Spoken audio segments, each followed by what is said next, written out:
ঘটনাটি আমাদের সঙ্গে ঘটা মালদার ভুতনির এক গ্রামের স্কুলের। বন্যার সময় গঙ্গা ভাঙন হচ্ছিল, সেই সময়কার ঘটনা। আমাদের ডিউটিটা তখন সেই স্কুলে পড়েছিল। আমরা 6 জন ডিউটিতে গিয়েছিলাম।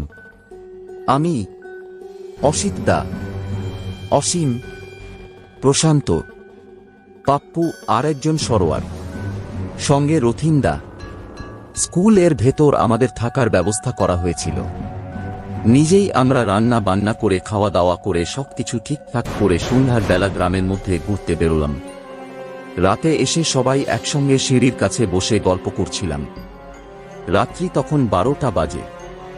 সকলে এক এক করে গিয়ে ঘুমিয়ে পড়েছিল। আমি সিঁড়ির কাছে বসে ফোন দেখছিলাম।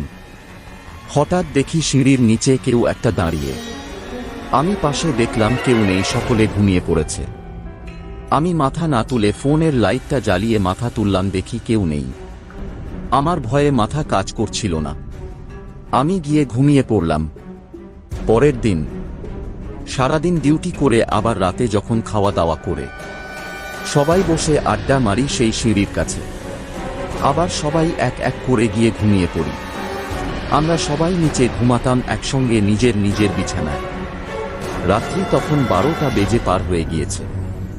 সবাই গল্প করছিলাম ঘুমিয়ে ঘুমিয়ে। হঠাৎ স্কুলে ঢিল পড়তে লাগলো। আমরা সবাই উঠে গিয়ে দেখি কেউ নেই। আবার এসে ঘুমালাম, দেখি জলের জারগুলো নিজে নিজে গড়াচ্ছে। স্কুলের দরজাগুলো খুলছে আর লাগছে। আবার সকলে উঠে গিয়ে দেখি কেউ নেই। সবকটা ক্লাসের গেটগুলো ভালো করে বন্ধ করে দিয়ে এসে শুয়ে পড়লাম। পরের দিন আবার একই সময় সবাই খাওয়া দাওয়া করে বসে গল্প করছিলাম। প্রায় 12টা বাজে অসিতদা বলল, ঘুমাতে চলো, সবাই গিয়ে ঘুমিয়ে পড়লাম। অসীম কিন্তু নিচে বাথরুম গিয়েছিল। হঠাৎ বাথরুমের গেটে ঠক ঠক ঠক ঠক। অসীম বাথরুম থেকে বলে, কে? কোনো আওয়াজ নেই। আবার ঠক ঠক। অসীম এবার রাগে বাথরুমের দরজা খুলে দেয়। দেখে বাইরে ফাঁকা, কেউ নেই। ভয়ে অসীম দৌড়তে দৌড়তে ওপরে আসে, এসে বলে, নিচে কে গিয়েছিলিস? আমরা সবাই বললাম, আমরা তো সবাই ঘুমিয়ে। কে যাবে শুনে ও ঘুমিয়ে পড়ে।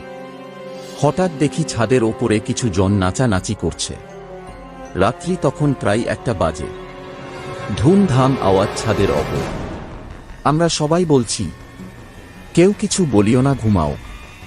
আবার কিছুক্ষণ পর সবাই ঘুমিয়ে পড়েছি, দেখি রুমের ভেতর থেকে কেউ যেন দৌড়ে বার হলো। রথিন দা আমাকে ডেকে বলে, কে বার হলো?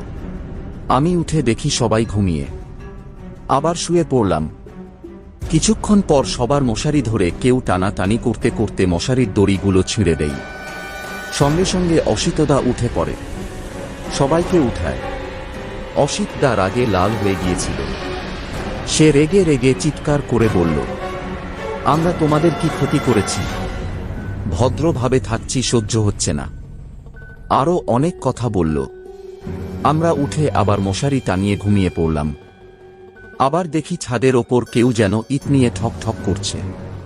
আমরা বললাম যে যা করছে করুক, আমরা ঘুমাও বলে ঘুমিয়ে পড়লাম। সকালে উঠে অফিসারকে বলে স্কুল বদলে নিলাম।